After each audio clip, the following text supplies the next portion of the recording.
Thank you, Ryan. Yep. And thanks for all for tuning into that. I was just kind of joking before we started with Biz that when I watch this, even 25 years later, after I've been a nurse, I still get teary because it just shows you the diversity of patients that we care for through all ages and stages of life. I tell my students when a child is born, a nurse is there, and when someone passes on, the nurse is there. So we're with people all the time through all stages in their life, and that's one of the most rewarding um, parts of being a nurse. So Ryan, if we could go to the next slide, let me tell you a little bit more about our BSN program at Hood. First of all, we are an accredited program. We are accredited by what we refer to as CCNE, but the Commission on Collegiate Nursing Education, and also the Maryland Board of Nursing. So we are basically, that means we are accountable to them for what we must include into our nursing courses and nursing curriculum. And what we know, at least at the state level and then at the national level, is expected for schools of nursing to provide to prepare nurses for their work when they come out of their program. And of course, we are preparing students not just for their nursing practice, but to be able to pass the state licensure exam, the NCLEX, when they are done with their education at Hood. Um, I am one of five full-time faculty. I think at this point, all of our faculty have doctoral degrees, and a lot of them have, I have to say, because none of them are here, most of them are a little older than me, so they have 30 to 40 years. I only have 25, but they have a variety of years of experience with different practice areas. And that's great because we all complement each other. I always joke that I am not really the hospital nurse, I'm the community public health nurse. So I like to be out and into the community and doing home visits and seeing people where they live and work and play and pray and go to school more than I like to be in the hospital. And that's what really is great about our program is we have that variety.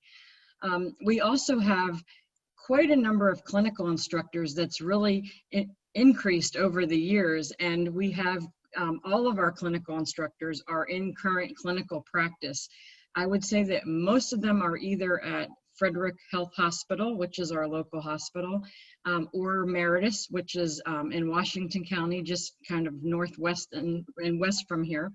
But they're all in clinical practice and they provide just that great perspective directly from practice. Um, our current enrollment, and that's looking across all four levels or all 4 years of our program, is about 147 students. So we have great goals, lofty goals to increase that as much as we can every year. And we have what we love to refer to as our state-of-the-art simulation learning center, which you'll get to see some of that area, and where students can actually be in that center where it's simulated like ICU rooms. You'll see we have a mom that actually births a baby. We have a mannequin that has that capability. We also have a health assessment lab where students can learn the very important skills of doing a head to toe assessment on a patient.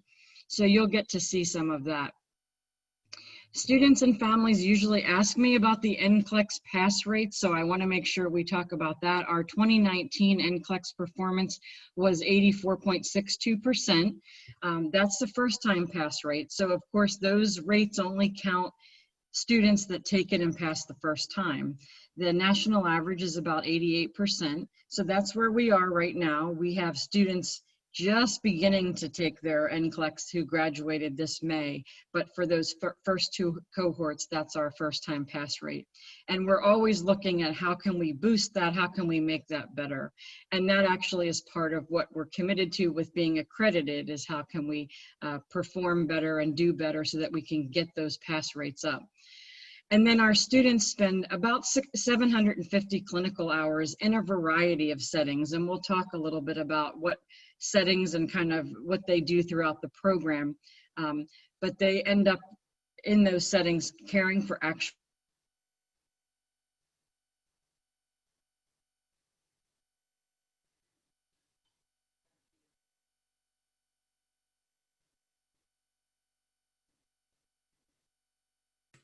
looks like we might have lost you, Jen.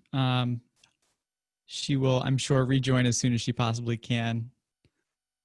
So just hang tight while we manage our technical difficulties.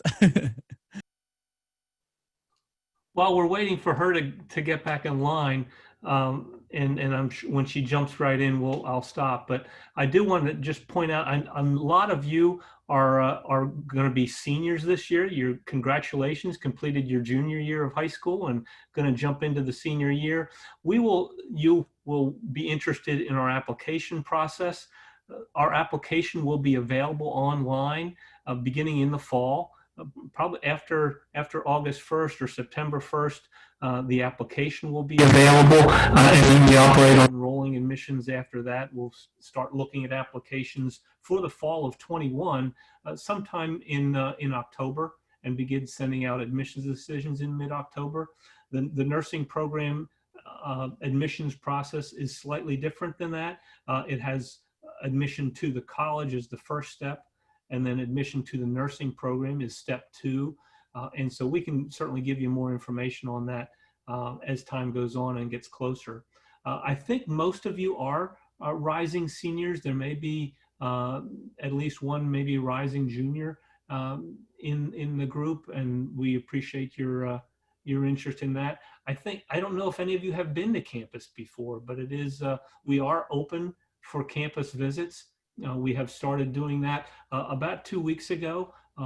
We offer exterior tours of the campus. Right now, we're not going into any buildings with our tours, but you're more than welcome to come and take a look around campus and talk to one of our admissions counselors about the admissions process and answer all the questions that you might have about the college. But all that is available to you. We certainly will continue to do virtual visits, sort of like this, but on an individual basis. But we have in-person, face-to-face visits as well. If you want to take a visit to Frederick and look at the campus at Hood, which is just absolutely beautiful, we're eager to have you do that.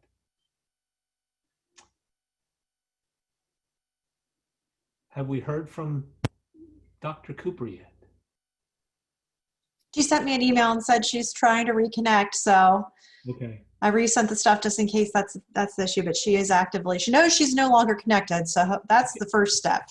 But she's attempting right now. So hopefully we'll see her pop back up very soon. I would imagine many of you have gone through similar type of experiences as your high schools went to virtual education during the last semester, and so we have not been immune to that either. So we have some technical difficulties, of course, but we're very excited about looking at our fall program. We're busy right now building the plan for fall. We do plan to open in the fall. We have a revised academic calendar that actually starts a little bit earlier than it would have normally.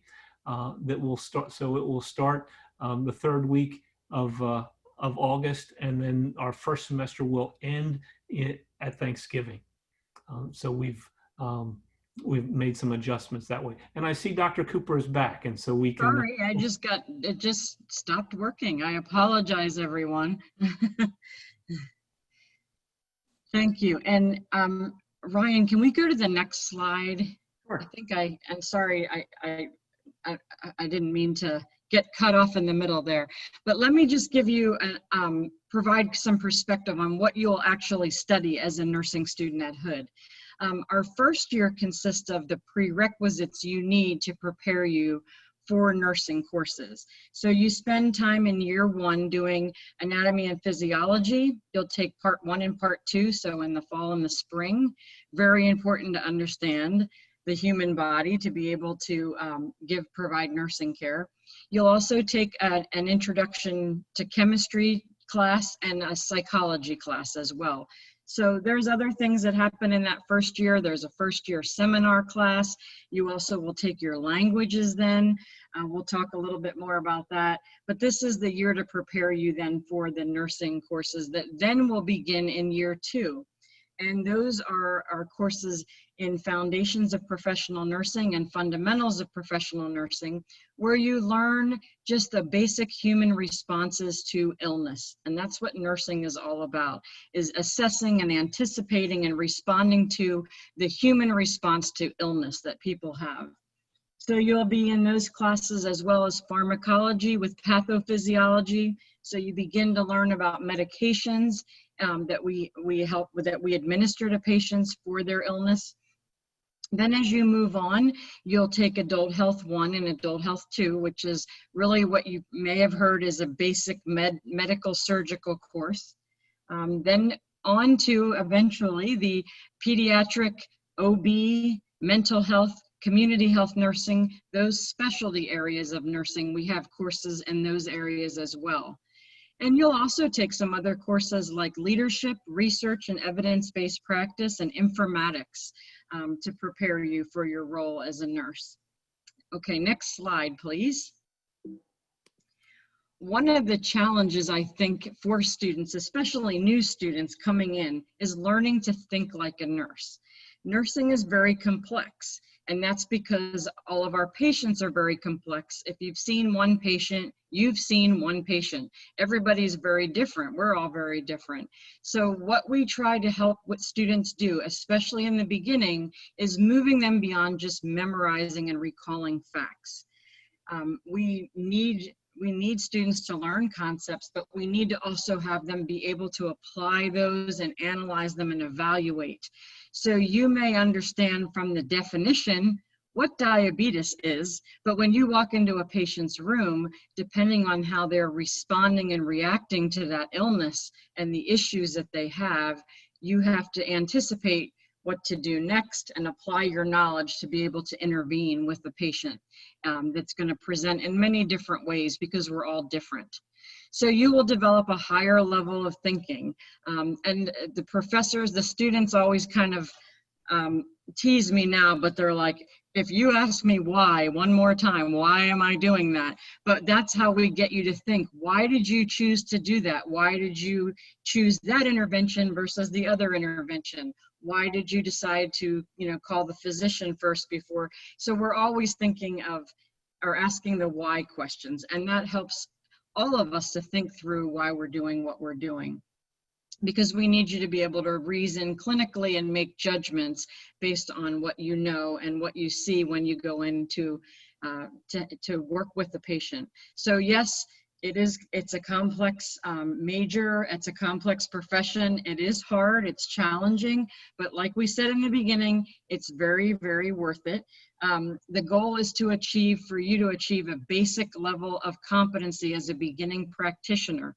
So you're not going to come out of school like as a nurse practitioner and be able to do what a provider would do, but you'll come out with the skills that are required to be able to function as a registered nurse and be a generalist nurse. Let me just say though, in our program or any program, you can't possibly learn everything that you'll ever need to know about nursing or being a nurse. None of us can do that. It's a process. So we take you through the process and prepare you. But one of our program outcomes that you'll learn quickly if you choose Hood and you choose our program is that we are dedicated to lifelong learning. We always have to learn for ourselves to be a better nurse and for our patients that we take care of so they get the best care based on the best science possible. So it's an ongoing process. Okay, next slide, please. Here's some pearls of wisdom that I know I have learned, and I tell even new students that are coming in this fall as I'm advising them, some things that are important to know. One is, plan on completing your language requirement in the first year. That seems kind of like, well, why? Languages, if you're required to take one at the college level, are very difficult to schedule once the clinical rotations in nursing begin, which is in year 2. So one thing we have learned and we advise students is complete that requirement in year 1 so it doesn't interfere with trying to do the clinical rotations in your second year. Another thing is English, math, and science is fundamental to nursing. So you may be thinking, oh boy, I'm not so good in math, I'm not so good in science, but it is based on those areas because of the nature of what we do. That's not to say if you're not strong in those areas, you can't be better in those areas. Some of us, including myself with math, have to work a little harder to be a little stronger in those areas, but they are indeed fundamental to nursing and caring for patients and giving medications and knowing how much medication to give and those kind of things. So we need all those skills. Nursing, like we said before, is indeed a challenging major, so you just have to plan for it. You may have other students that are friends of yours and you're thinking, how come they have all this free time and I have no free time at all? Because I'm studying all the time. So maybe not true for everybody, but nursing typically is challenging and takes some time management and prioritization. That academics really is a priority. This is not to say that you can't do other things, like be a student athlete or be involved in other things on campus or work. But academics, there really needs to be the time carved out for that so you can spend some time, because it is, as it says here, heavily science-based. It is intense. There's a lot to learn. And you're learning not just to memorize, but to start to begin to think like a nurse would think. Not like you thought maybe if you're a nurse's aide or a technician, but how you actually think like a nurse, which is different. And of course, nursing has progression requirements, and we know what is important for students to be successful, because remember, we're also looking at the finish line. We want you to finish, be able to take your NCLEX exam and pass the first time and get into practice. So progression requirements are important. An example of that is you have to maintain a 2.75 GPA at all times to stay in the program. You also have to have a C or higher in courses to be able to pass into the next course. So that 75% or that C or higher minimum and that GPA minimum is very important. So do your best and plan to do your best the first time you take a course. And also, like we said earlier, is like approach your education in nursing with the end in mind. You want to pass the first time and you want to get into the workforce because we need you. And we want you to get into the workforce and get working as a nurse. Okay, next slide is just questions. If you have any specific questions for me.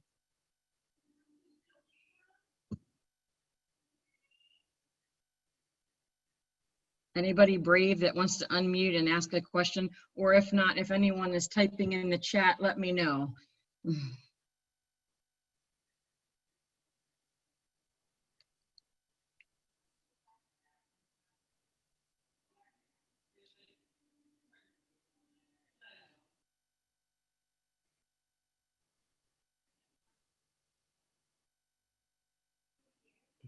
All right, I'm gonna go ahead and stop sharing my screen here then so I can see everyone's beautiful faces again. There is a question out there. And you can take yourself off mute and speak a question, or you can type it in.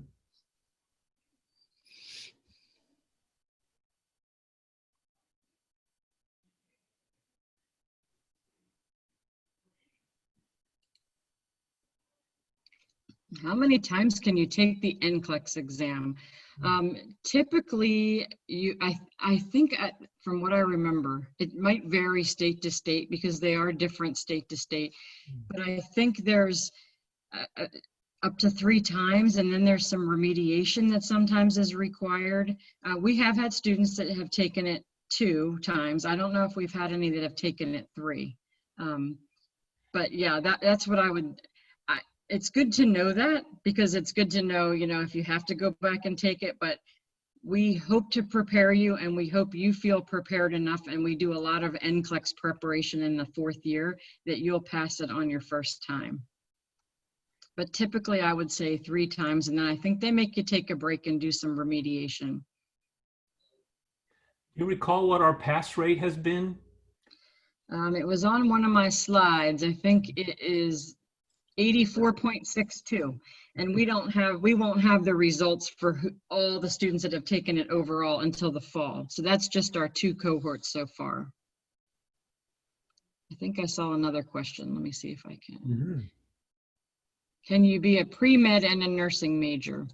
I would say no, because it's 2 very different majors. And we'll talk about that more in the program. But just to tell you, the pre-med major is very science, biology, chemistry heavy to prepare you to go on to nursing school. The nursing program is focused on just nursing so that you can be a generalist nurse and sit to take an exam to be an RN.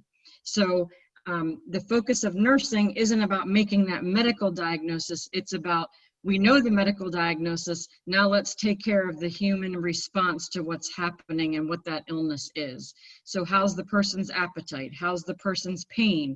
Can they eat? Can they sleep? So looking at those things, what kind of medications do they need? So they're 2 very different things. I've had a couple students in nursing that'll say, maybe I'll be a physician. And I'm like, well, let's give nursing a chance first and see how that goes, because you can be a nurse practitioner. And in most states, nurse practitioners can prescribe and treat illness like a physician would, but they're very different. One's focused on getting you to medical school, where an undergraduate nursing program is focused on getting you to practice as an RN, pass the NCLEX, and then you can go on for a master's or doctoral degree to be an advanced practice nurse. So just different focuses. I'm a TAM student at Laurel High School and was wondering, does this program incorporate with Hood College in the nursing program? I would have to ask admissions if they know that. I really don't know. I don't even really know what TAM is. TAM? Yeah, so TIM is Teachers Academy of Maryland. Thank you. And I can speak a little bit to this. So unfortunately, the way that the TAM program functions is that those teachers are then asked to actively teach for 5 years after they graduate from Hood.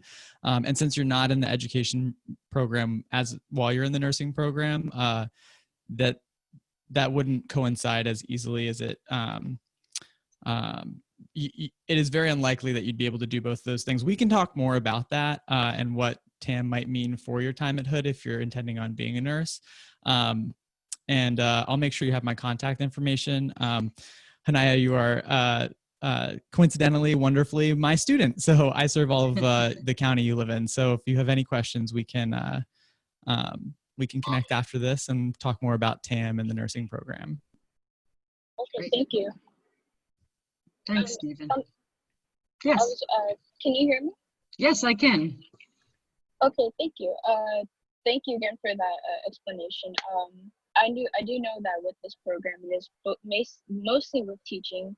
But while I have been in this program for 3 years, I would say that it's mostly on the child-like side, because, with this program, my teacher had explained that it's not more or less than teaching. You can be with anything in this program, especially nursing, as long as it has to do with the child mind like set and the development of children. So that's why I was asking if it incorporated with it. Sure. Yeah. So there's definitely benefits to having been part of the TAM program to make you maybe more eligible for acceptance into the nursing program. When I think of TAM, I think of the scholarship and financial aid benefits.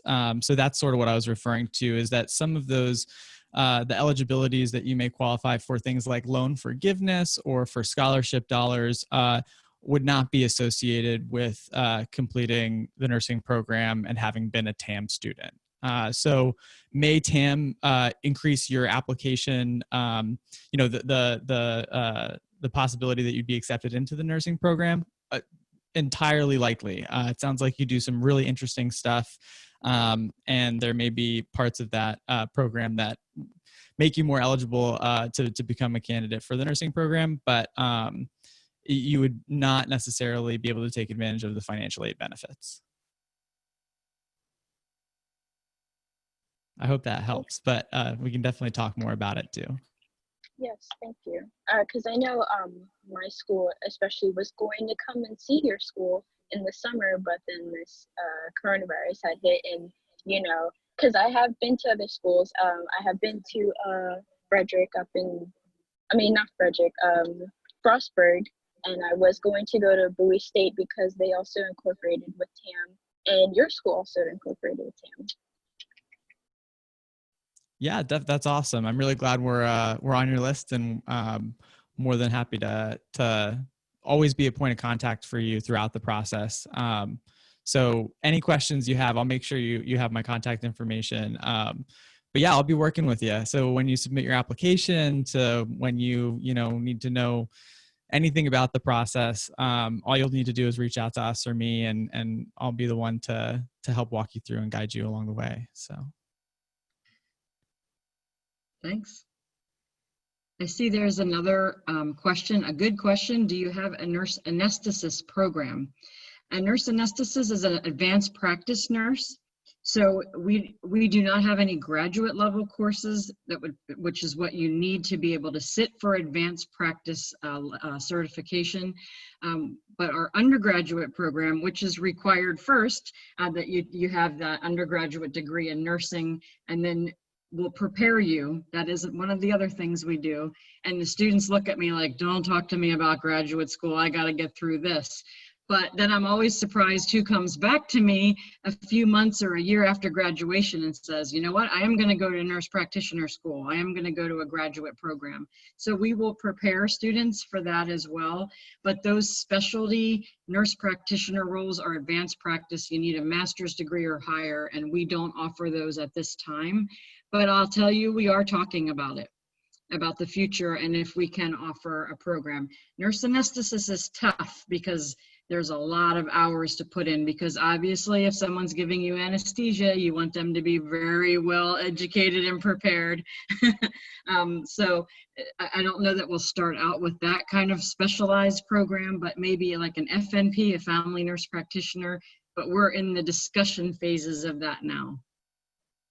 Good question. Does that help, Ava, or did you have another question? No, that helped. Thank you. Just wanted to know. Sure. Any other questions? We take questions from family members too. If anyone has any questions.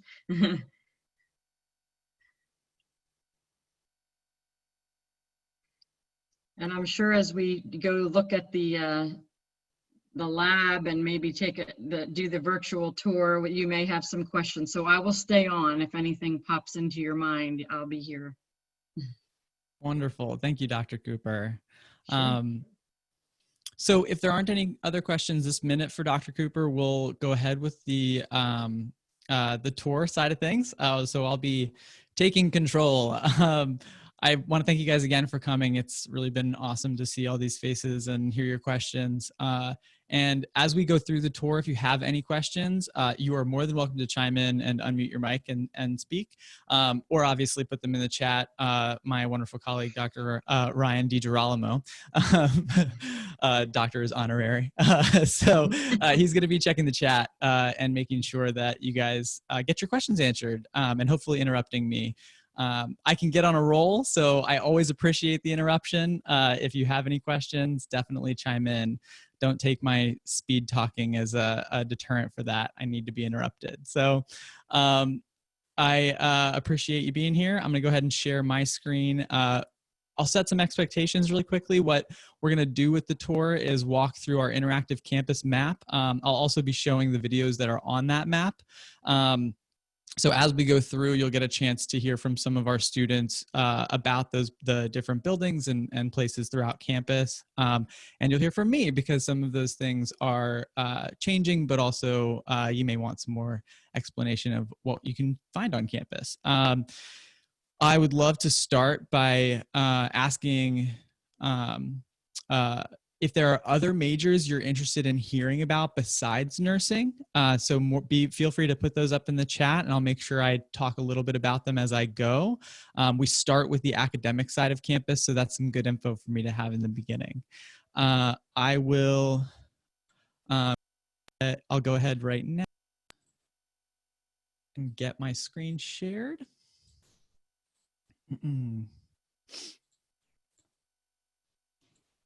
Just give me 1 second.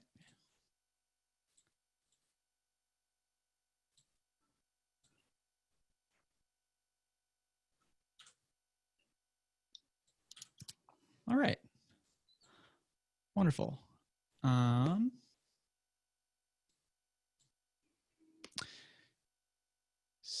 So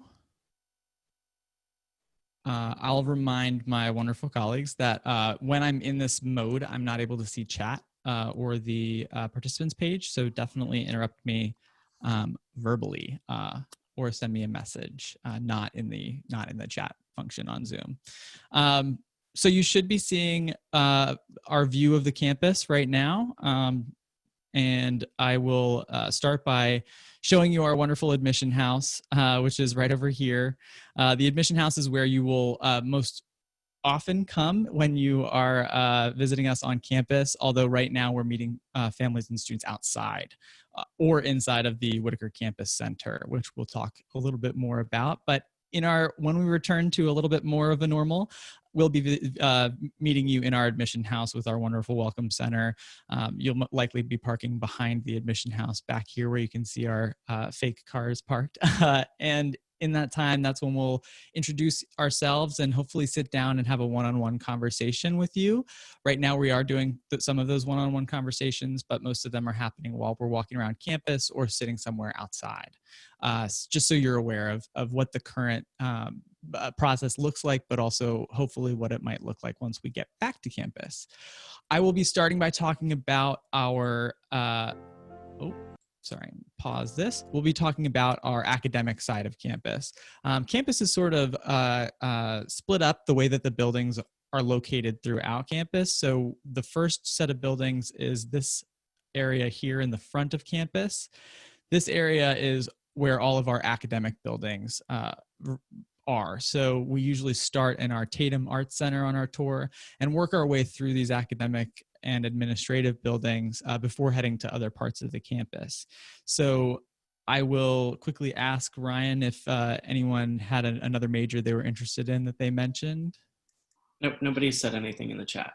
Okay, awesome. So I'll assume that you are most interested in nursing, which is fabulous. That's why you're here. So we'll get started, and we're going to start with this little video, and then we'll get to some talking more in depth about the academic and administrative side of campus.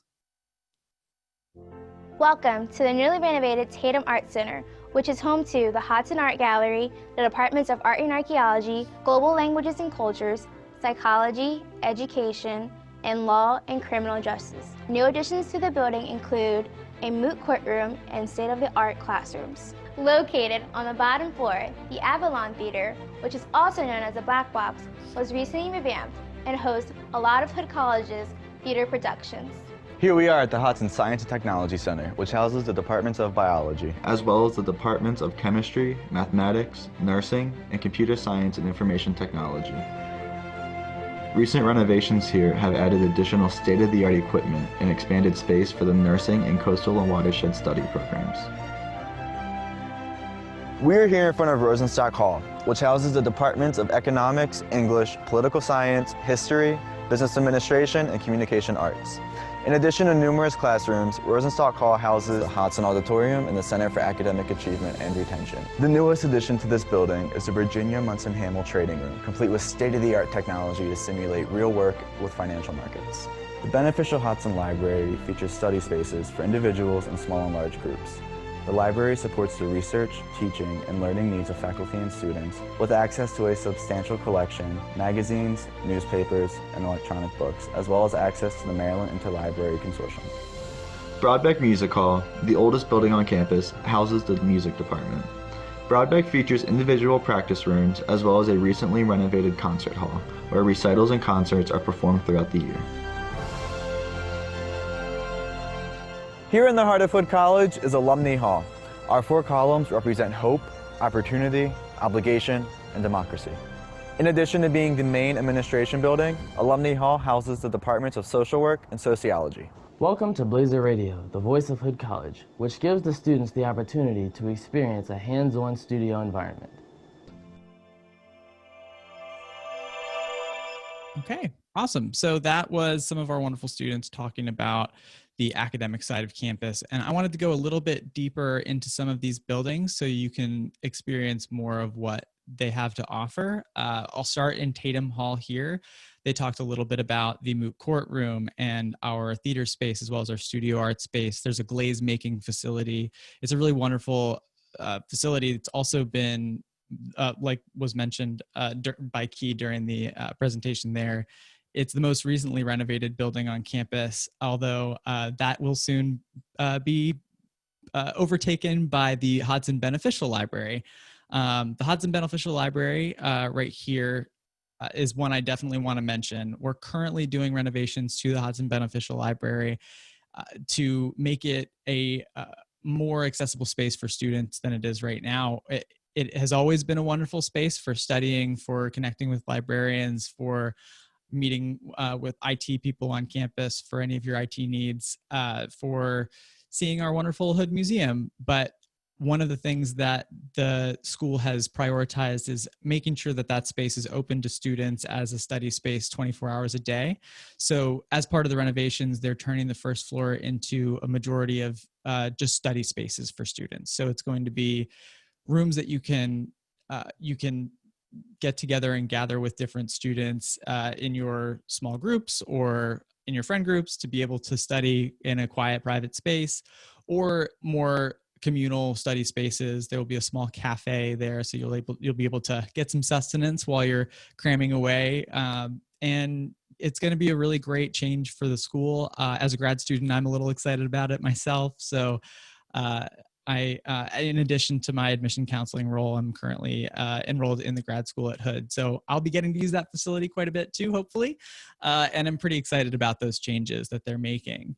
So definitely be on the lookout for that. It'll be open well before you all are joining us on campus for your for the start of your education. So from the Beneficial Library, we would head normally into Rosenstock Hall. One of the things I want to highlight about Rosenstock that was touched on in the video is our auditorium. The auditorium space here is primarily used for community events such as town hall meetings.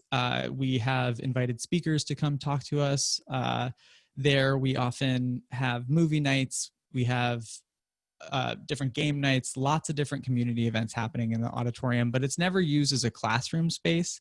It seats about 400 people, a little over 400 people, and there will never be a class larger than never larger than 30 or 35 students. The average class size at Hood is about 15 students. One thing I always like to point out while we're in this area of campus too is you can see these benches. There are little benches between this pine tree here and this set of trees here. This is an outdoor classroom space. It seats about 15 people, and that classroom space is meant to represent the average size of classes at Hood. So whenever possible, we like to use that space, but that's a great space to take note of, because you'll never have a class that or because you likely will have most of your classes that could easily fit in that sort of small area. So having a lot of time to have discussions during your classes and have one-on-one contact with your professors and closer contact to your peers is something that Hood definitely values and hopes to bring value to your education. Hopes will bring value to your education. So that is one of the wonderful things about this side of campus. We also talked about Whitaker Campus Center. So from Rosenstock, which houses lots of different wonderful departments talked about in the video, we would head over into our Whitaker Campus Center. I'm going to show you a number of pictures from this area because it's a really wonderful space for students to gather, to eat, to study, to hang out, to do a number of different things, to buy their books. So you can see here is the Blazer. The Blazer is one of 2 dining options on campus. It's a great place to grab a sandwich, to get a salad or some fries or a coffee between classes. And it's a really wonderful option for dining that's open a little later than the main dining option. So that's a great opportunity for you to get some food. And you can see sort of a high traffic area right here. There's some study spaces over in this left side of this photo, which we'll see in more detail here. This shows the 3 floors of the Whitaker Campus Center. This first floor is the more expanded area from that last photo. Over here in the sort of middle of the photo, there's a desk you can see back behind those two pillars. That is where our switchboard is. Our switchboard is open 24 hours a day, and if you ever need any resources on campus, or you need to have someone come meet you to let you into your dorm or wherever it is, that switchboard is there and available to you. So it's always good to have their number on speed dial as a student. Whitaker Campus Center, here's another little overhead view of some of our students hanging out there. This is on the second floor of this photo, and on the second floor is our Student Life Suite, which houses our offices of orientation, residence life, and diversity and inclusion. It also has our campus safety office. So we have our chief's offices are on this floor. And yeah, it's a good center of operations really for everybody to be able to find whatever they need that's maybe not academic related, but more student life related. So yeah, some more shots of the Blazer. All right. From Whitaker Campus Center, we'd head into the Henry Apple Academic Resources Center. And in the Henry Apple Academic Resource Center is an office that we work very closely with. That would be financial aid. Financial aid is primarily going to be helpful in getting that financial aid package together and helping you determine how much you'll be able to invest and how much you'll need to invest to make Hood College your home. And they will work very closely with you and us throughout your process to make sure that all of your needs are met, and making sure that the financial aid conversation is one that is comfortable for you, but also one that we are using as an adaptive tool to help you. So whenever students get financial aid packages from Hood, I always like to talk about that as being the beginning of the conversation. And I always like to find out from students how they're feeling about financial aid and talk about different ways we can work with you throughout your financial aid process. So that's definitely something I like to make sure I point out on our tours. Also in the Apple building here is our registrar, where you'd go to change your classes if you're not doing it online. There's also our our Career Center. So the Career Center is a wonderful resource for students who are currently at Hood, but also beyond that. The Career Center is open to students to be able to use for resume building, for helping finding internships or jobs on campus or jobs off campus. They can help you take different tests to see what kind of aptitude you'd have if you're unsure about the career path you want to take. They have a truly infinite set of resources to help students in developing the skills to navigate their professional life, from interview skills to resume building and beyond. They're a really wonderful resource, and I always strongly encourage students use them as early as they can, because they can be helpful even while you're a student trying to find the right internship or trying to find a good job to help supplement the money you're making while you're getting educated. So there's lots of different help that they can give to students. Excuse me, one moment. Like I said, I can get on a roll. I want to pause here while we're going through and just make sure if there are any questions or anything that I answer those.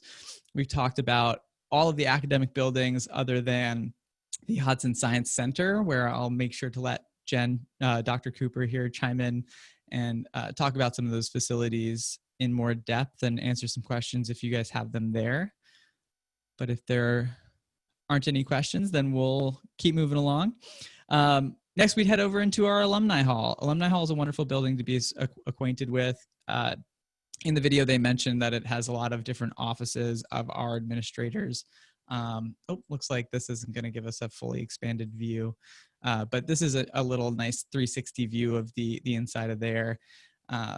And inside that building is also our social work and sociology program. So if you are taking classes in those fields, that would be the building you do academics in, but it is primarily our administrative office. our president's office is there, as well as our dean of students, our provost, our CFO, a lot of wonderful people. So from there, we'd head into our Hodson Science and Technology building. We'll head into the nursing wing here and show some pictures. And Jen, if you'd like to, you can chime in and I'd be happy to click through some photos and you can talk about what's up here. We talk about it a lot as well, but I know that these anthropomorphic sort of dummy mannequin things are beyond me in some ways. So sure. And we have a full-time staff person at this point who is a nurse who is in the lab, and she always reminds me we shouldn't call them dummies. that's her family. But I know it's, but we have, there's 6 rooms set up in here. This is one of the rooms, so you can slide the glass door. I saw just one of the students in the chat ask where you spend your most of your time, and it would be in this building. Classes aren't always in this building only because we've outgrown the classroom space in the building. So we have labs in here and we do simulation, but we will also we'll have class sometimes in Rosenstock, sometimes in another floor of Hodson. But our classroom in this space that you see here has been turned into a health assessment lab. So these are our basic mannequins that we can, and you can see the monitor above the student's head. We can, from the control room, say that we want this patient to have this blood pressure, we want this patient to have this pulse, and we expect the student to be able to look up on the screen as they would in the hospital and see if their pulse is getting more rapid or more slow, or their blood pressure is getting high or low. And you can see a student can actually hear and feel heart sounds, lung sounds, blood pressure. And we have some basic mannequins also that our students just learning the basics can actually bathe the mannequins. They can get them wet, that doesn't harm them to do that. So in this particular picture, which I just noticed, that was an actual staff member posing as a patient in the bed. So she put a wig on and she's actually in the bed talking with the student. And so we've been known to climb in bed sometimes and do that. So, so definitely not a dummy.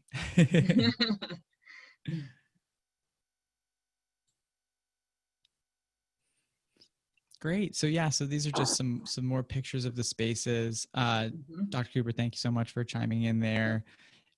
Hodson Science Center is where a lot of your classes are going to be, especially in the nursing program, but also any classes you may take in the science field during your time at Hood. So your biology and chemistry, your more basic requirements will also be in the Hodson Science Center. This is the newest academic building on campus.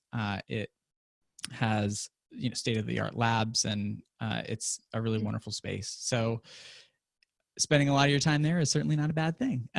So great. That sort of will wrap up the academic side of campus. And the next thing I'm going to want to talk about will be our residential side of campus. Stephen, so before you do, Dr. Cooper, there's another question about what classes are like in the nursing program.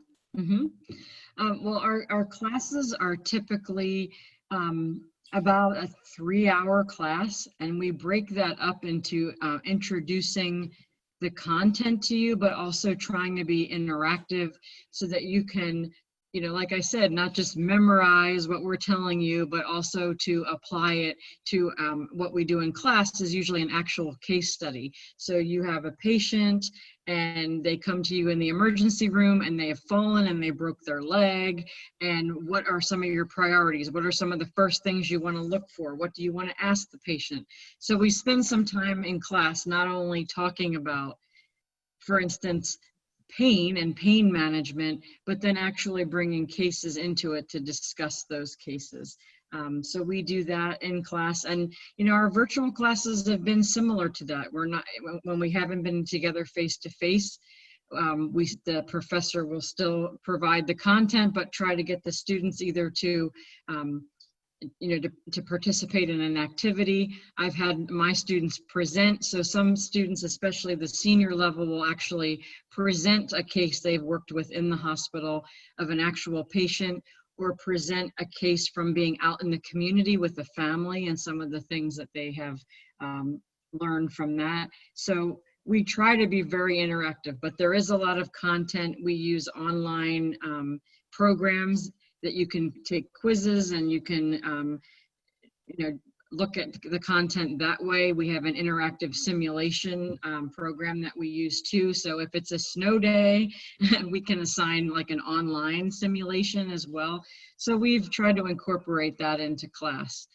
We try to keep our classes pretty small. If they've grown, which we always want them to grow, we can also split them up and maybe have some students come on one day and some students come in another day. Some come in the morning, some come in the afternoon. So far we've been able to work it out to keep it small and intimate so it can be like a discussion as much as possible. I hope that helps.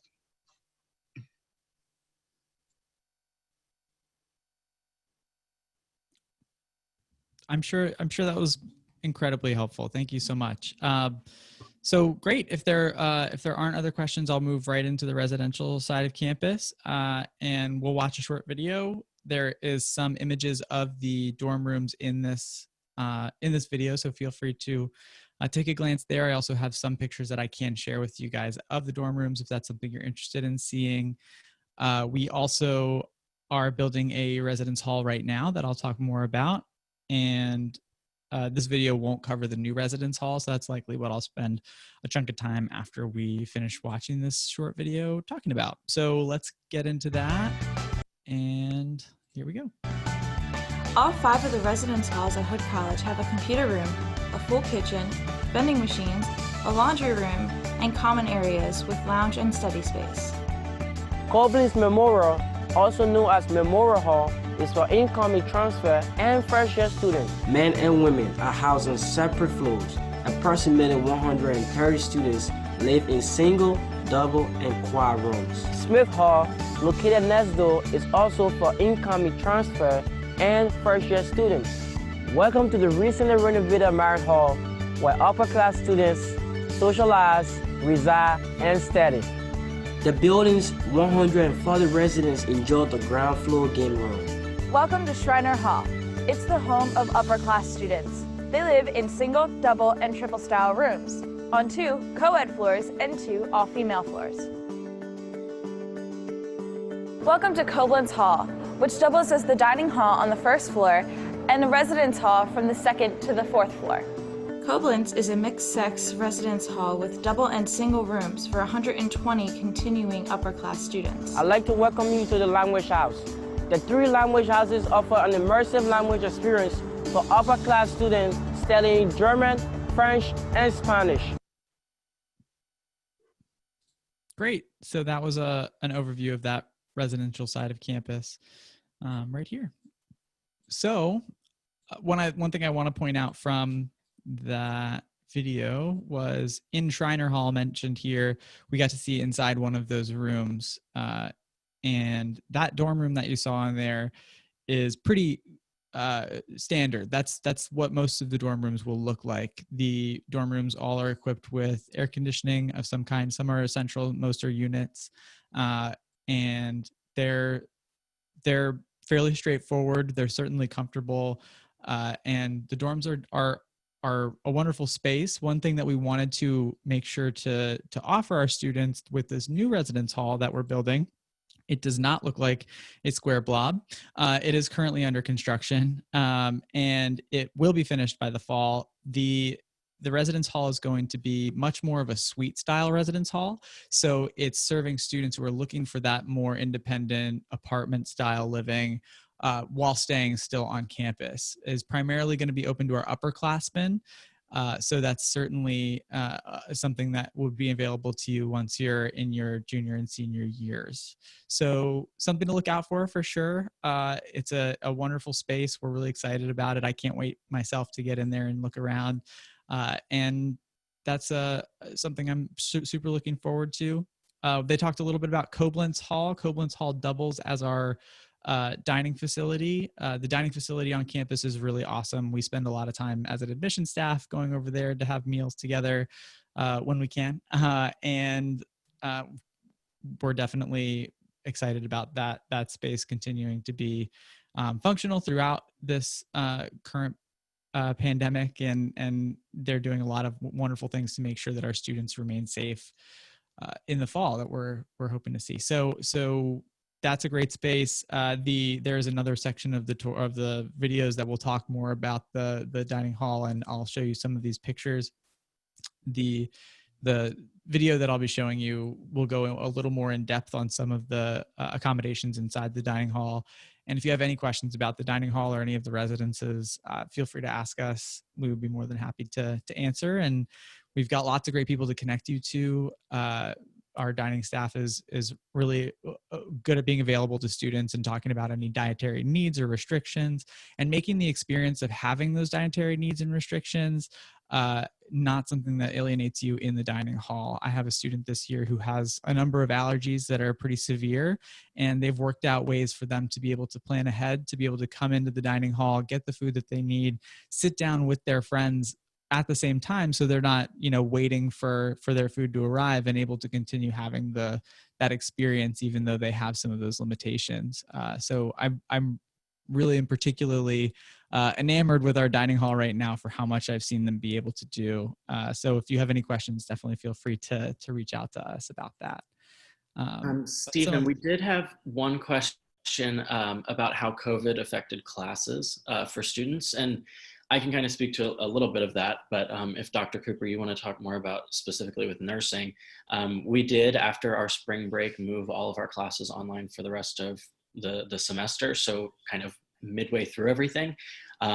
So there was a big shift for a lot of students to have to take classes online, and then each department, each professor did things kind of their own way. So if Dr. Cooper, you want to talk a little bit more about what you all in nursing did for students and how that went for you guys. Sure. Probably the biggest challenge for nursing is that obviously we weren't allowed to return to the hospital.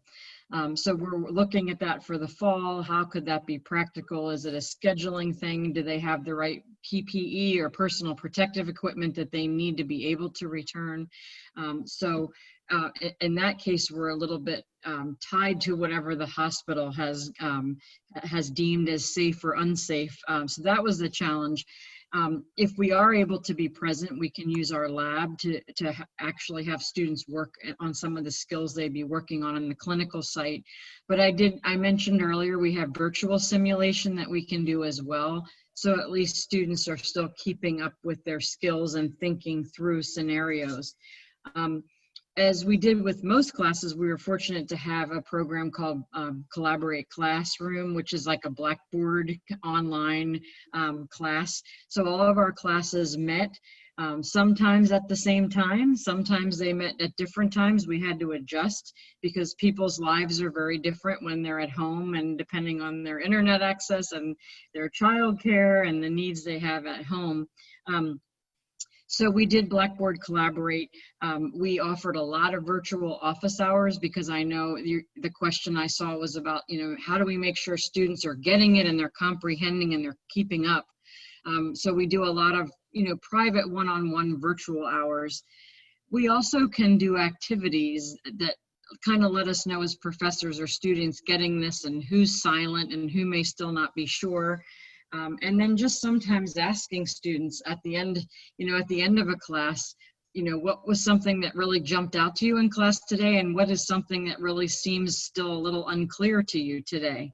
And like if they're not, willing to say that out loud in the virtual classroom, they can talk to us during office hours. We also recorded our lectures so students could play them back again and listen. We can do quizzing. We can either count it towards the grade or not count it towards the grade, just to assess where students are as far as their understanding of the material. So we definitely got creative in a short time, but that's just some of the things that we did in nursing. Yeah, that's a really great question. Dr. Cooper, thank you for that. I think it definitely is a testament to how hard the faculty and students want to work to make sure that everyone's getting the most out of those online classes, especially in such a short transition time. I, as a member of the graduate program, was taking a class that was moved from in-person to online, and there was a lot of adaptation from both the faculty and the students. We did a really good job, I think, of opening up some of those communication lines. We used a Slack channel, and every faculty member is using their what is suiting the class the best. So they're talking with their class and making sure that they're using informed decisions to move forward, but they are pretty uniform in that too. So Blackboard Collaborate has been an incredibly useful tool. We use the Slack channel as just sort of an extra. It's another program you may or may not know, but that was sort of an extra accommodation that we used, and so there's opportunities for that. And the classes become really adaptable, and it made it pretty easy to transition despite obviously some challenges. So great question for sure. So great. We'll continue to move on if there aren't other questions this moment. More, sorry. No, it's fine. So Nicole, your question about not initially being accepted into the program, that is a very good question. And it is something that we do allow students, when you apply to Hood, you indicate that you're interested in nursing. So you'll first get an acceptance to the college before the nursing program. So you'll know beforehand if you're accepted to the college, and then you'll hear back about nursing. So if you are not accepted into our nursing program, you're accepted into every other major at Hood still. So you are able to still attend the college and still take those classes. So we have had students in the past that have come to Hood, taken the same kind of courses their first year at Hood, and then on a space available basis been allowed to get into the program at the second level. It is something that's not a guarantee. There's no guarantee that there will be slots in that second round of nursing, so we can't guarantee it to a student that enrolls.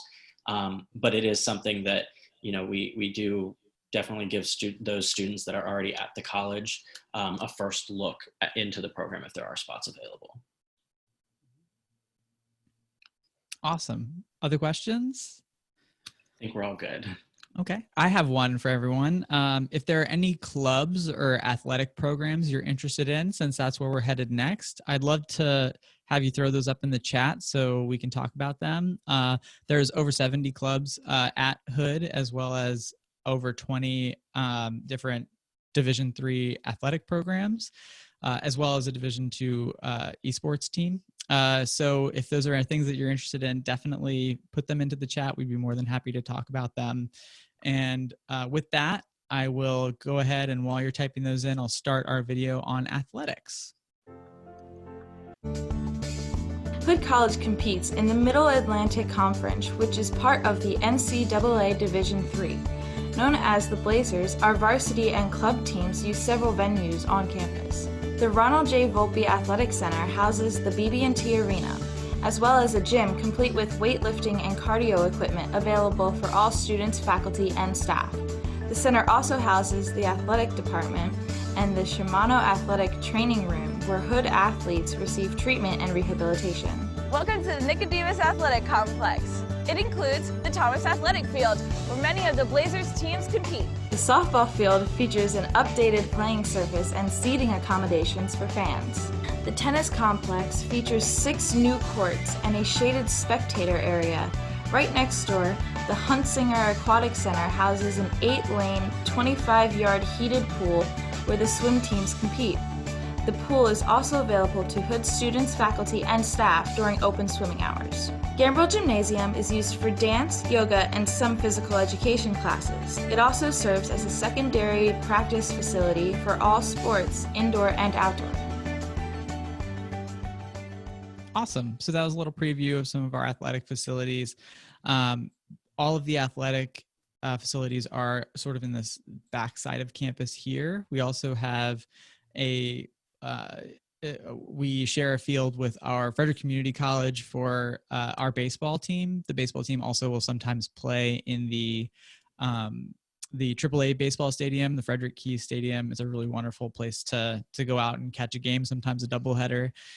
So that's sort of an overview of the athletics side of everything. Did we have any clubs or athletes in the chat? We do, actually. We have 2 soccer players and 2 volleyball players. So you Wonderful. guys already have That's great. Yeah. So we are more than happy to connect you with coaches. If you haven't already been speaking with coaches, just reach out to us and we'll make that happen. You can also go to their athletic pages, and the athletic pages have a recruit me section and a prospect questionnaire that I highly encourage you guys to fill out. Our volleyball team obviously will spend a lot of time in the Ronald J. Volpe Athletic Center. The Volpe Athletic Center is home to our courts, and I'm betting that that's a volleyball player, though I'm not sure. So this is where you'd be having a lot of your home matches as a volleyball player, and then obviously our fairly new turf. We've had this field for a while, but they turfed it just a year or two ago, if I'm correct or remembering right. So it's been returfed and it's in great condition and ready for some people to come play on it. So hopefully that'll happen very soon. And yes, if you have questions or anything about those athletic programs, we'd be more than happy to help and connect you with coaches. And that's definitely a huge part of being a Blazer. Lots of our students are competing in the D3 athletics. If I'm correct, I believe it was about 40% of our incoming class last year was being recruited for athletics. So if anyone has a correction on that number, then please chime in. But I know that a very large number of students are competing for our D3 sports. So we're proud of them and happy to have those players on the team. So great. If there are questions about clubs or athletics, I'd be happy to answer those now. Otherwise, I will move into our last video of the day, which will get back to talking a little bit more about student life and the different administrative buildings in a little bit more depth. So that'll be the last video, and then we'll sort of open it up for more questions. If there's nothing, I'll go ahead with that. Stephen, there's one question. Gabriella asked about if nursing majors are able to participate in study abroad programs, which is a very good question. It's a great question. You wanted to talk more about that specifically? Sure, absolutely. At this point, I coordinate the study abroad programs in nursing with our global languages department. And we took a trip last May to London. So that was our very first study abroad. We were scheduled to go to Dominican Republic this year, but didn't go, obviously. And then we're already planning, and it's up on our web page. So if you go to the Hood website and go look under departments for nursing, there's a study abroad section. We're planning to go to Belize next May. So May 24th to June 1st. There are scholarships available and various fundraising things that the students work on. So we plan that. It works better with the coursework to do it right at the beginning of summer, which is usually right after graduation. So that we do have a study abroad program that we're proud of, and we love to be able to take students abroad. Wonderful. Abroad is such a huge part of this whole experience, and it's awesome to have those opportunities. So thank you very much, Dr. Cooper. Sure. All right, so we'll have this last video, and then we'll open it up for more questions. Here we are at Whitaker Campus Center. In addition to being the student center, Whitaker includes a bookstore where students can buy school supplies along with hood gear. This is also where you will find students studying, eating at the Blazer, relaxing and playing games including ping pong and pool. Welcome to the Joseph Henry Apple Resource Center. Here you will find the Registrar's Office, the Financial Aid Office, the Graduate School Admission Office, and a 24-hour computer lab. Your Hood College journey begins at the Admission House. Here you will interview, meet campus tour guides, and apply to become a Hood student. Our dedicated staff works year-round to help you with anything you may need in the process. Alumni Hall, the main administrative building on campus, houses the offices of the President, Provost, Dean of Students, Treasurer, Accounting, and Marketing. Here in Alumni House, the Alumni Relations staff keeps in touch with Hood College graduates, raises money for the college, and organizes events such as homecoming and reunion weekend each year. The dining hall on the first floor of Koblenz provides a daily breakfast, lunch, and dinner to all of the Hood community. Featuring a variety of choices from chicken nuggets to stir fry, there is always something good to eat. The Georgian-style Kaufman Chapel seats 750 guests. Hood holds non-denominational services here every Wednesday. With a capacity of nearly 2,000 people, the Hodson Outdoor Theater holds campus-wide events, including the opening convocation each August. The Andrew G. Truxell Pergola is the center point of the residential quad. The pergola is covered in wisteria and has inspired several Hood traditions. The residential quad holds commencement each year, along with campus picnics and festivals. Students can be found here all year round. Here at Carson Cottage is where a lot of Hood's music majors spend their time. Hood's student-run newspaper, The Blue and the Gray, operates inside, along with Hood's student-run literary magazine, Wisteria. Constructed in 1900, Hood College originally purchased the property for use as residence for the vice president. As of 2015, East Cottage now serves as the home for the current president.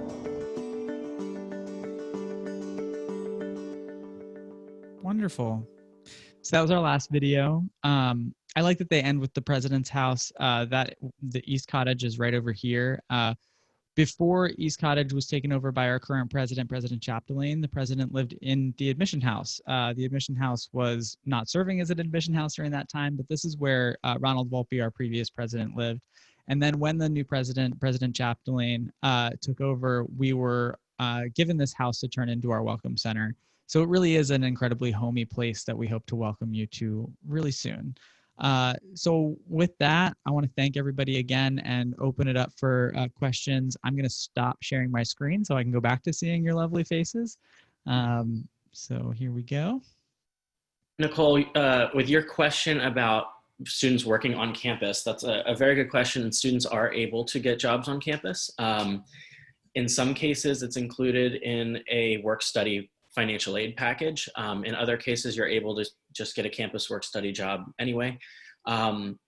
Also an option, a lot of students will get jobs off campus because we are in a very kind of walkable area in the downtown Frederick community, so students can work off campus if they want to do that as well. With regards to on-campus work, the way that our payment works is you'll get a check, a biweekly check, as if you were on our payroll. And that money can be direct deposited into your account. It does not go directly towards tuition or anything like that. So it's more going to you, and you can work with, family members or, the accounting office or anything like that to make that money go elsewhere. But that's how it's distributed to students, is through checks biweekly.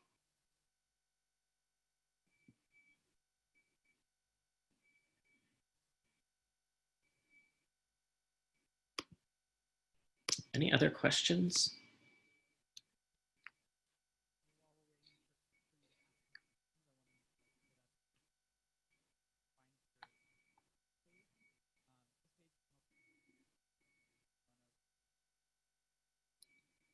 Stephen, we can't hear you.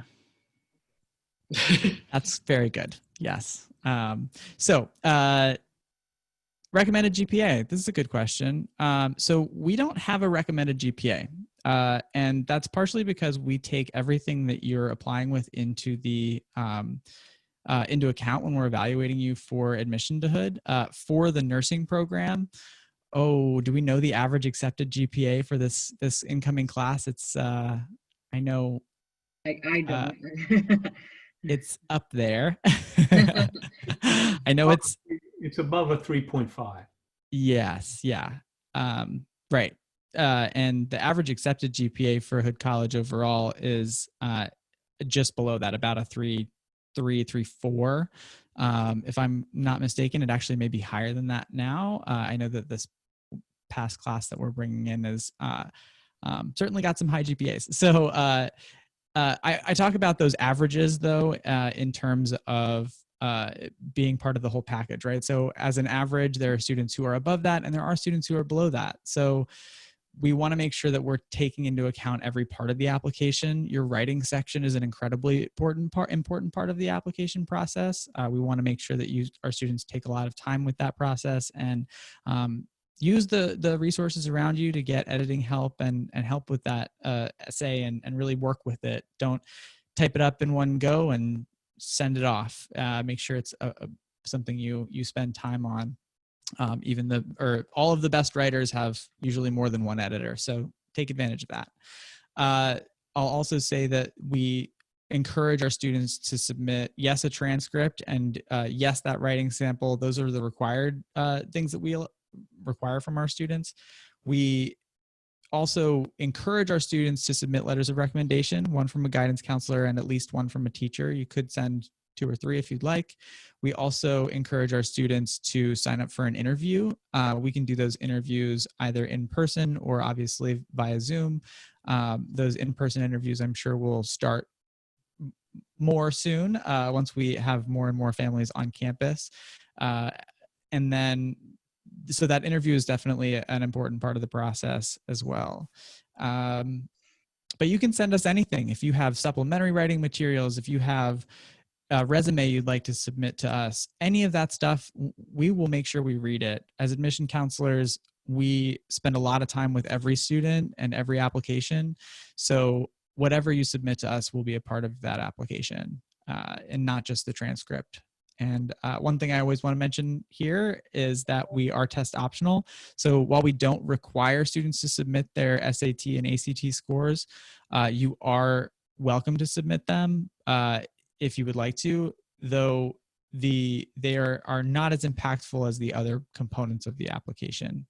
So I'll make sure if there's anything I missed or anything my other colleagues want to hit on with the process in general or more about the GPA, feel free.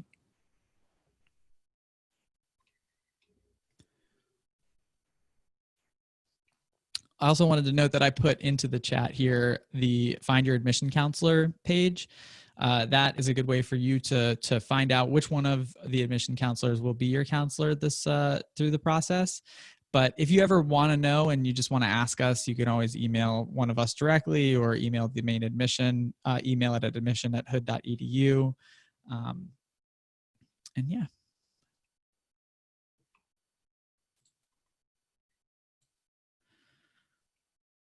My athletes, are you guys already connected to coaches, or do you have questions about athletics that we could help guide you towards some resources for, or anything like that? See, there is a question about how many students get accepted to the program, how many apply, and all of that. I don't know the exact numbers from this past year off the top of my head. Bill, do you know potentially? We had just over 400 applicants for the nursing program. Okay. It is one of the more popular and therefore more competitive programs that we have. Students that are entering the nursing program is about 40, I think.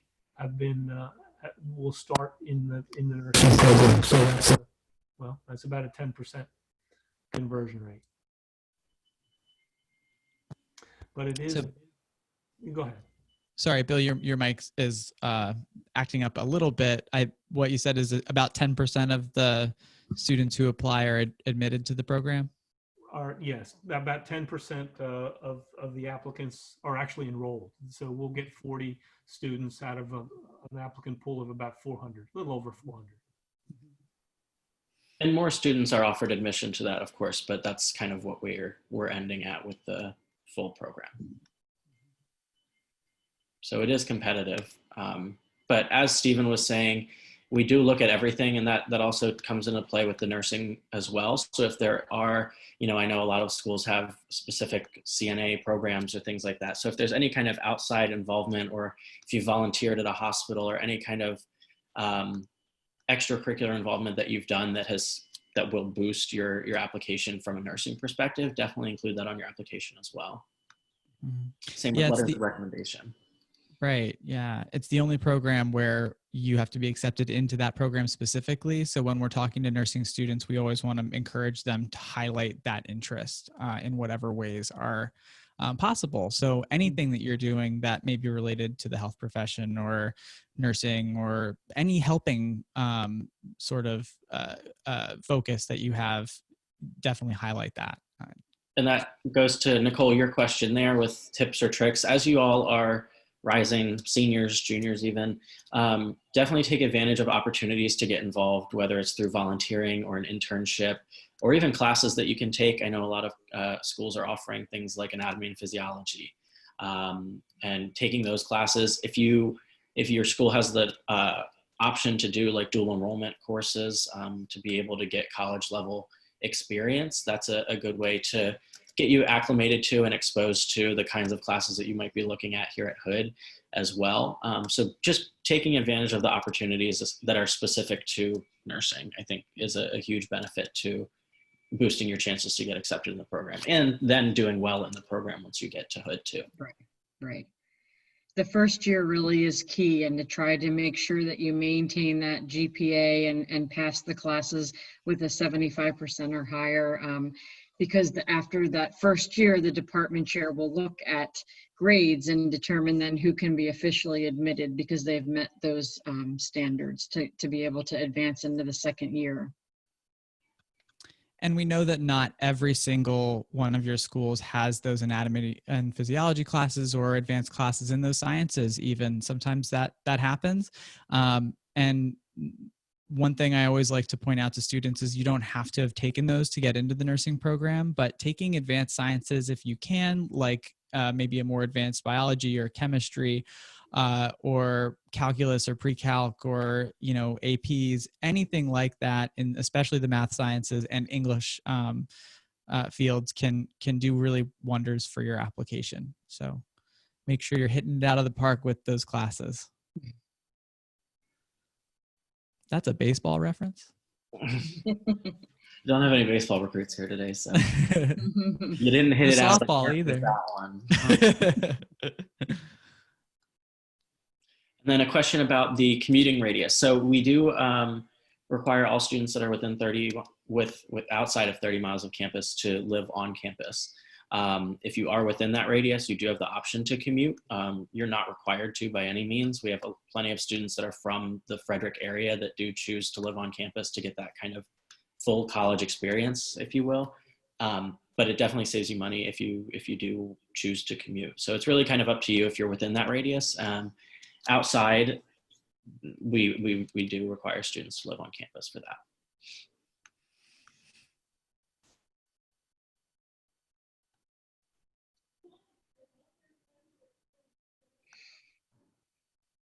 I think while things are winding down, and you may have some other questions, and certainly throw them out, but I wanted to add that I think it's important for you all to know, because you're all looking at colleges, and frankly, what we offer is what all colleges offer, right? We have a lovely campus, we have academic programs, we have, we teach the classes, we try to keep classes small, we try to give you preparation.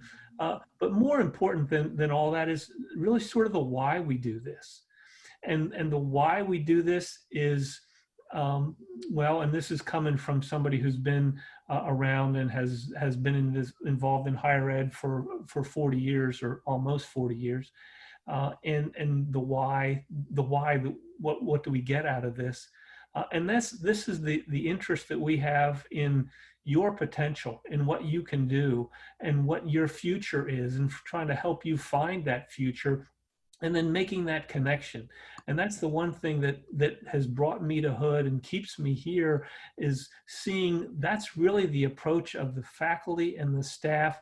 They just can't wait to work with students to help them get to where they want to go, to help them understand what those goals are, what those objectives might be, and then helping lay out a plan and put that plan in place for you to get to where you want to go. And nothing gives us greater satisfaction and is a higher priority than that, is to get you to where you want to go. And through that, we get to do it on a beautiful campus, and we have a lovely facility, and we're in Frederick, and we have, great academic programs and all those kinds of things. But it's the really motivation for us to do it is to get you to where you want to go. And there's nothing more fulfilling than seeing the students walk across the stage at commencement and then come back the next year or the following year and the following year to let us know what they're doing in their careers or in graduate school. It's what keeps us all going. And so that's it's really a wonderful experience for us, and that's what we want to share with you. And so we thank you for you being a part of this. We do want you to come back, and we want you to come back in person and see us all in person, and so we can talk to you and show you these places in real life. We're very excited about your interest in Hood, and we do thank you very much for this.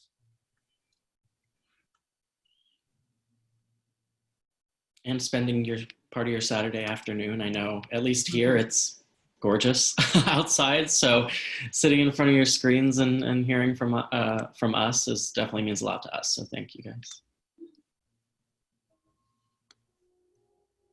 Ryan, I think this question's great for you, as you are an alum as well as a admission counselor. Yeah, so I did go to Hood. So I graduated in 2016 and started working at Hood immediately after. So I have kind of the student perspective as well as staff. School spirit, I think, is high. One of the things, as Stephen mentioned earlier, we do have a high kind of student athlete population percentage-wise on campus. And I think one of the benefits to that is, even regardless if you play a sport or don't, you're going to know someone who does. And so from that, you really kind of get this interconnected web. You know, you have your nursing people who you're going to have classes with all the time. You're going to have the clubs that you're involved in, people from those. If you do play a sport, you have your teammates, you have the people in your residence halls. So there's a lot of different circles at Hood, and I think they all kind of intertwine at one point or another. So everyone kind of knows everyone on campus, and everyone's happy to be at Hood and be a part of that campus community. So I think it is very vibrant, and there's a lot for students to celebrate and be excited about. And a lot of that obviously manifests itself at sporting events and things like that. But I think there's a lot of traditions and things that really bring the community together and have that school spirit be all around campus. Did I plan on working at Hood when I was a student? No, I didn't plan on that going in, but you know, they roped me in and made me fall in love with the school. And so I did. Around my senior year, I knew from working with admissions and being involved with giving tours on campus and things like that, that it was something that I was interested in doing. And I found an opening and thought it was a really good position for me. Through my college search process, I didn't really utilize my admission counselor to the point that I thought I should have. And so being able to kind of meet with students and kind of give them what I didn't take advantage of during my time, I think was really cool to see, and see people get as excited about Hood as I am. Some popular clubs and organizations at Hood. So that really depends on what you're interested in doing. There's a lot. So there's more organizations that are kind of specific to certain majors or areas of study. You know, there's a health professionals organization. There's organizations that are more geared towards community service. So we have a lot of those on campus. We have a nursing club. Yes. So we do have a nursing club. Things that are more geared towards academic areas of interest. There's ones that are just for fun. You know, we have a ping pong club on campus. We have a knitting club, a baking club. So really whatever you want to get involved in. There's a lot of diversity and inclusion organizations on campus. I think those are probably some of our more popular clubs on campus. Black Student Union, Queer Student Union, La Comunidad, which is our, Latinx student organization.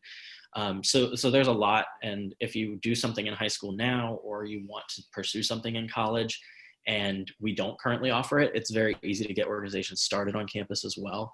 So, I always say that at a school like Hood, you're a big fish in a small pond, and you can really kind of take advantage of all the opportunities that you want to. There's not cutthroat competition to get a research opportunity as there would be at a university. So you have the same opportunities, but you're more able to take advantage of them. Double majoring at Hood, yes, but I don't think for nursing that's a possibility. I did double major at Hood. I was a business and psychology double major. But for a program like nursing, where it is so course intensive and very credit heavy, I don't believe it's possible to do it. Right. We do have students that will minor. So we've had students minor in business administration or Psychology is another popular one. We had one for a while also doing Spanish as a minor, but she ended up coming out of that a minor, but students will minor, and that's something you would work up with your advisor on, that to plan that into your schedule.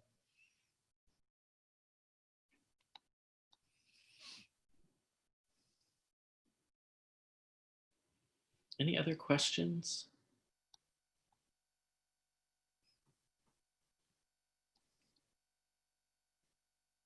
Well, this is certainly not the end of asking questions. So we hope that you'll reach out to us if you do have questions after we leave you today. There are lots of different ways to get in touch with us, and all of them are mostly found on our website where you signed up for this. So please feel free to head back there. If you do have questions, you can also, I will put into the chat just our general admission email, so that if you have questions and you're not sure who to reach out to, that's a great email to use to get you connected.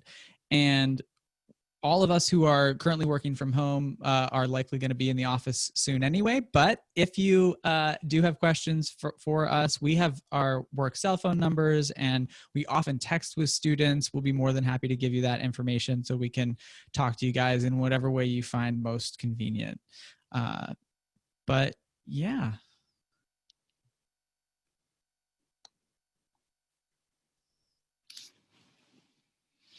On that note, I think we'll say thank you very much. Yes.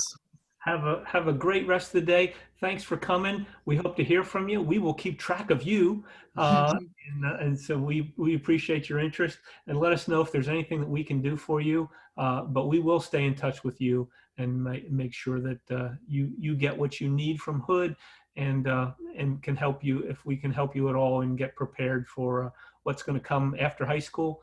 We're eager to help. So thank you very much. Have a great rest of the day and a weekend. Thank you. Take care, everybody.